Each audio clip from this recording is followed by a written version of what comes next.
Hello, welcome to the 6th hour of class Power Electronics. In previous class, we discussed about the MOSFET switching characteristics, IGBT with its symbols, structure, VI characteristics and all. In today's class, we start with the switching characteristics of the IGBT. If you consider the switching characteristics, in this also we are going to change the states of power electronics, that is changing the states of on and off in the circuit of a IGBT. Where the IGBT will working as a switches to change its states from on state and off state to on state here. If you consider this IGBT, the gate drive will be gate here. Here you are applying the voltage across the gate drive. So I will consider the voltage that is VG. Here I will be considering the VG. This will be my origin where the input voltage will start from the negative value. Here the input voltage will start from the negative value, and after sometimes it will cross the zero, and I will be assume this as an peak value here. When it reaches the peak value, I say your drive will be in a on state here, and after some time it will gradually fall and it will be constant due to the use of two transistors here, because in this IGBT is a combination of the two transistors, that is MOSFET and a BJT. For this case it will be having some delay in a switching condition, so I will consider this as an delay in the turning off time here. If you consider this case, this will be my input drive applied across the gate terminal. So based on this I will be reading the voltage across the gate to source. I will be reading voltage across the gate to source. When you consider the gate to source voltage here, I will mention this as an zero terminal, where the gate to source voltage will be starting from the zero value. It should not go to the negative value, where it will start from the zero value, and due to this particular thing it will take some time to rise here. It will gradually increases to the peak value after some time, and it will maintain the constant value here till this. So based on this I will mention this as an some threshold value. So this, based on this threshold value, your that is gate to source voltage will be follow. When it reaches the minimum threshold value, your gate to source voltage will be suddenly fall here, suddenly fall, and again this will be fall here. Why there will be a sudden variation with respect to here means, here we are using a MOSFET as a switch. When you consider the MOSFET, the switching frequency will be higher. Here in this case we are using a BJT as a switch, where the BJT, the switching frequency will be lesser compared to the MOSFET here. So in this case I will consider this as this will be the total time period of the off time. So the first one will be considered here as an TD off. This will be considered as an delay time of the off condition, and this will be the TRV, that is reverse voltage condition, and this will be the TFI1, and this will be the TFI2. Why I am calling it as an I1 and I2 means, this is the current due to the MOSFET. The current due to MOSFET will be considered as an I1, and this will be the current due to BJT, so that will be considered as an I2. This will be the fault time based on the MOSFET, and this will be the fault time based on the BJT. So there will be a variation of switching frequency with respect to MOSFET and a BJT here. And based on this I will be measuring the voltage across collector to emitter here. When I am measuring the voltage across collector, that is collector to emitter, in a off state it will be a maximum. If the voltage across the collector to emitter will be maximum, I will be saying it as your transistors will be in a off state. When it reaches the minimum value means your transistors will be in a steady state conditions, and till what state it will be in a steady state condition means till it reaches the threshold value here. When it reaches the threshold value, again it will be moved to the maximum of the collector to emitter voltage here. So based on this your transistor will be moved to off condition. During this state your transistor will be in a off condition, and here it will be start to conduct, so it will be a rise time. Based on this I can say here this will be the TD on, and this will be the TD on, and this will be the rise time, and this will be the TFV. This will be the called as an voltage of the fall here. So based on this I can write that is T on will be equal to TD on plus rise time of the current plus fall time of the voltage here.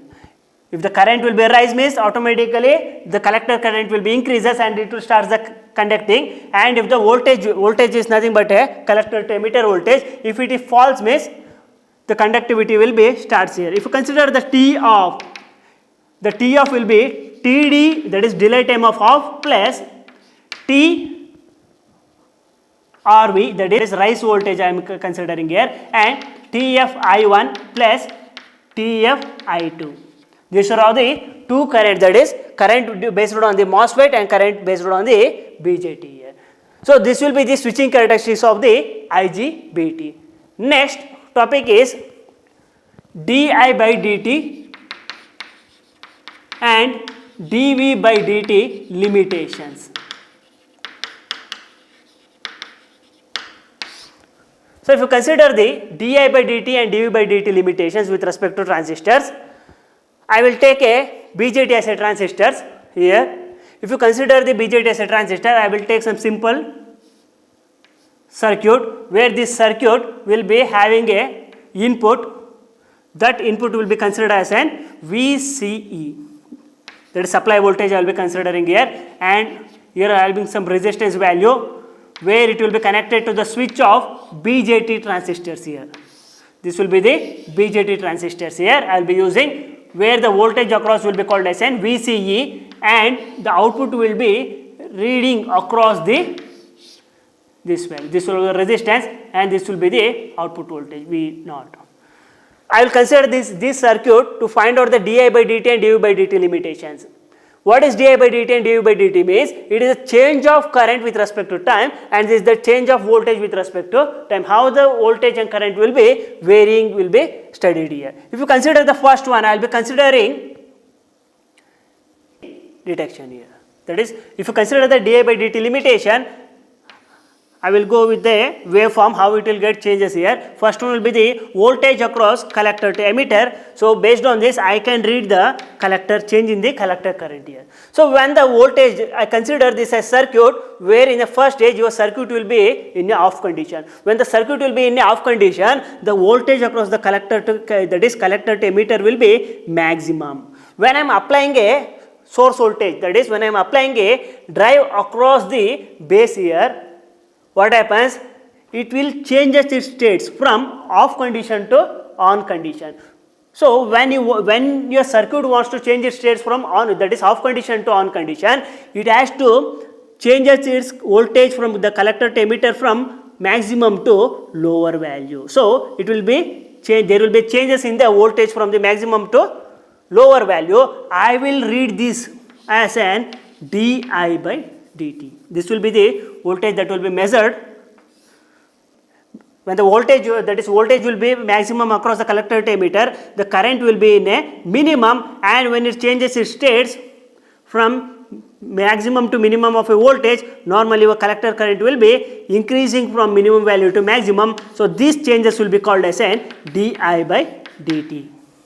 So this will be the called as an dI by dt, and these changes of states will be called as an TR, that is rise time of your current. Where at the first stage here I am applying the base drive. Why it changes its states means I am applying the base drive of voltage across the, that is VCE. I am applying the base drive across the here VBE. Plus to minus, I will be considering as n plus to minus, that is across the base to emitter here. I am applying the voltage. Based on this, there will be a, in a first stage there will be no current at the first state, when I am applying the base drive of the voltage across the base to emitter, the current will be starts into, that is induced in the circuit. So the collector current will be increased to the maximum level.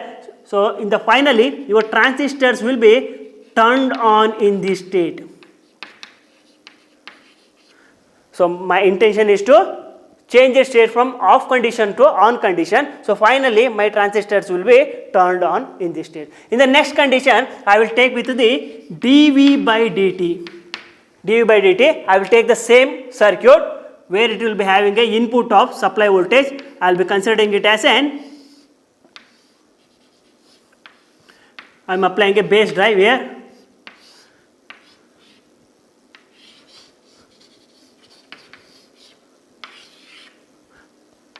So in this state, it will be changing from off state to on state. My circuit will be in on state. So I need to change the states from on state to off state. So I will be removing the gate drive here. So removing the means supply voltage is off here. So based on this, what happens?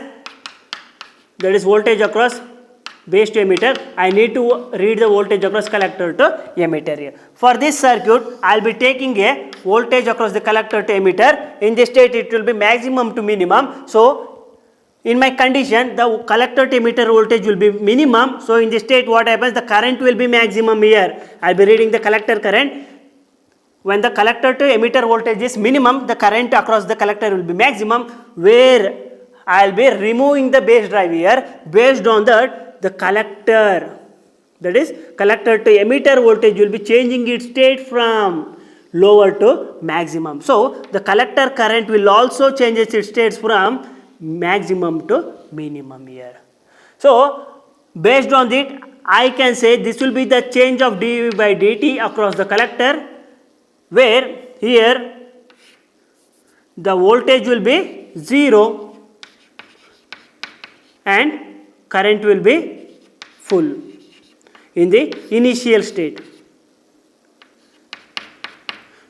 And finally here, when it comes to this point, the BJT transistors will be in a off condition. I will say it will be turned off. This is the di by dt and dV by dt limitations with respect to considering a BJT transistors.